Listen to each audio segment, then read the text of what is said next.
Gusto ba ng mga Indianang biyanan ko na palitan ang pangalan ng anak ko? So for today's video, isi-share ko sa inyo yung vlog na to kasi nagpa-naming ceremony kami dito sa bahay. Kaya tara, samahan nyo ako!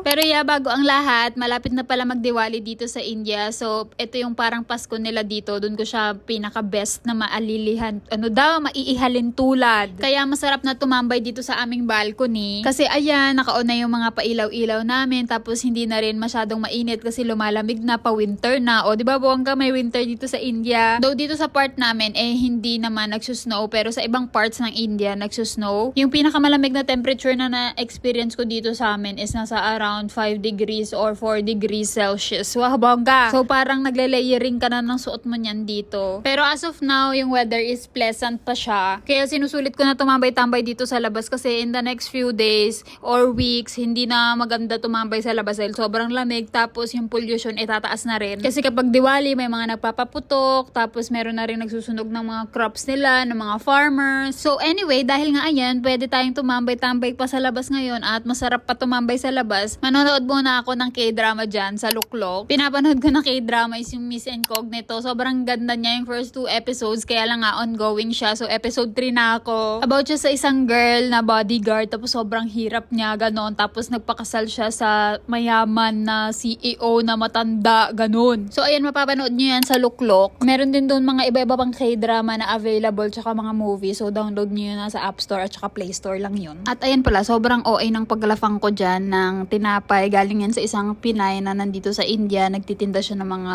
pastries, breads, saka other Filipino food. So in-order ko yun kasi crave na ako. Na-recommend siya sa akin ni Ate Princess and hindi ako nagsisisi kasi natrinay ko siya dahil sobrang sarap. Parang bumalik ako bigla sa Pilipinas. Ganong feeling. So ayun na nga mga te, for today's video ay chola ceremony ni Hiraya. Yung iba naman, tinatawag nila itong chatti, depende sa region, ganon, or state, basta. Iba-iba kasi dito sa India. So, ayan yung outfit ko, parang very, very simple lang, parang babaeng marangal lang yung atake natin dyan. And then, ayan naman yung kay Pavan, very simple lang kami dyan. Kasi magdadasal lang naman, and then dito lang din naman sa bahay, tapos yung side ng family ni Pavan, father side, yung invited lang, ganyan. Kasi nga, ayaw pa namin ma-expose si Hiraya sa maraming tao, ganun. Tapos, kung sa ibang family, depende yan. Yung iba, talagang bongga-bongga yung kanilang chola ceremony. So, kanya-kanyang trip yan. Yung sa amin, super duper simple lang, ganon. And then, ayan yung unang outfit ni Hiraya dapat. Kaya lang umiiyak siya mga te, kasi naiirita siguro siya dahil dun sa leeg na part. May mga beads kasi. So, ayun, irritable siya, kaya pinalitan na lang namin yung suot niya. Tapos, tumulong na din ako sa kitchen kasi wala kaming helper for today dahil today ay Dussehra din. So, another festival yun dito sa India. So, ayun, nag-break siya, holiday, ganyan, kasama niya yung kanyang asawa para mag-celebrate. So, nag-hire lang sila ng helper online. So, para maglilinis siya for 3 hours or 4 hours, ganun. Tapos, ayan naman si Boa, gumagawa siya ng tea para sa mga other bisita na relatives din nila Pavan. So, ayan, tulong-tulong kami dito. Kahit sila Pavan, ayan, tumutulong din. Minsan, may mga nababasa ako na comment na yung mga lalaki daw sa India, hindi daw tumutulong. Puro babae daw yung nagsiserve, ganto ganyan. Tayo dito sa amin, hindi naman ganon. Feeling ko, may ganon naman talaga, pero sa mga more on pinaka-traditional siguro na family. Pero as I said, dito talaga sa amin, sa family namin dito sa India, wala super modern na, walang gender-based na mga paniniwala or superiority. Kaya super duper thankful talaga ako.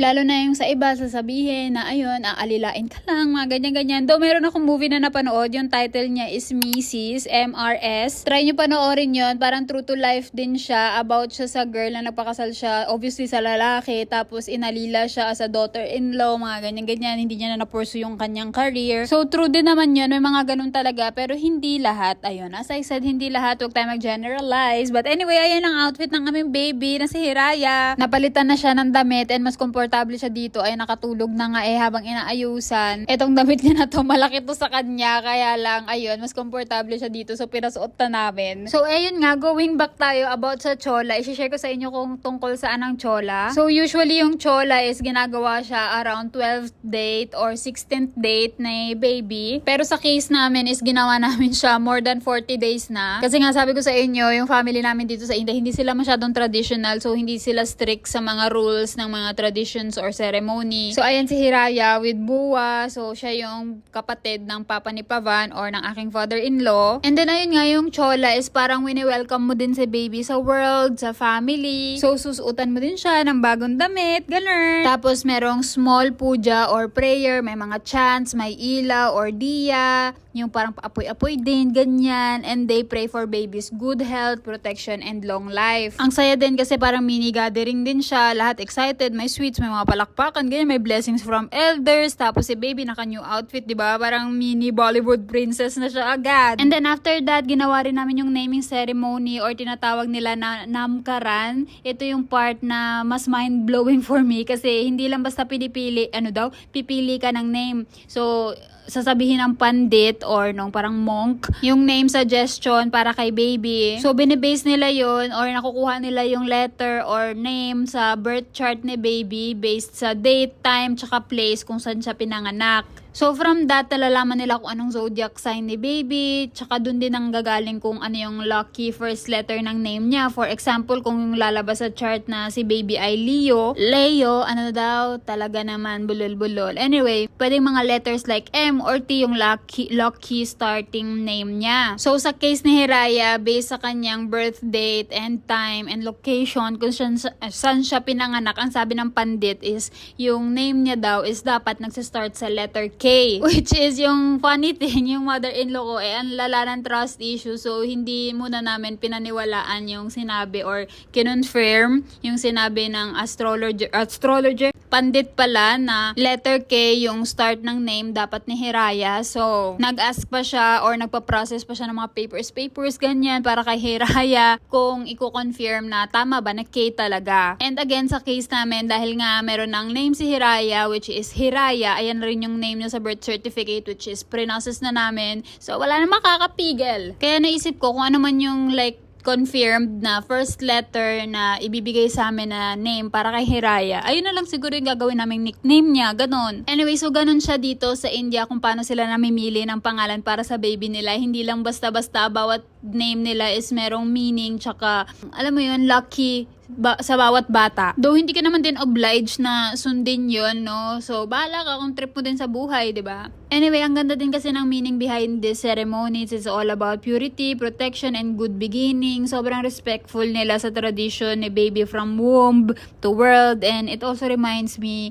sa mga family gathering, ganyan, celebrate and blessings. And as a Filipina na married sa Indian, ang saya talaga na maka-experience ng mga ganitong culture, di ba? Bagong experience na naman siya sa akin and ang dami ko natutunan. Sana kayo rin, charot. So after that prayer and naming ceremony, ayan mga bata, mga ate at kuya, isa lang pala si Alanya, tapos si Rianj is pinsan ni Hiraya, and mga pinsan niya ni Hiraya. Ayan, gusto nilang hawakan, so very gentle lang tayo dyan. And then ayan ako, ubos na yung social battery ko dyan, lobat na. So ayan, nag-dinner na kami, pinauna lang namin yung mga matatanda, yung mga elders, kasi syempre, hindi kami kasya. And then ayan, mga magpipinsan, tamang hugs lang sila dyan. O, di ba, bongga, sige, go for the, ako'y kinikilig.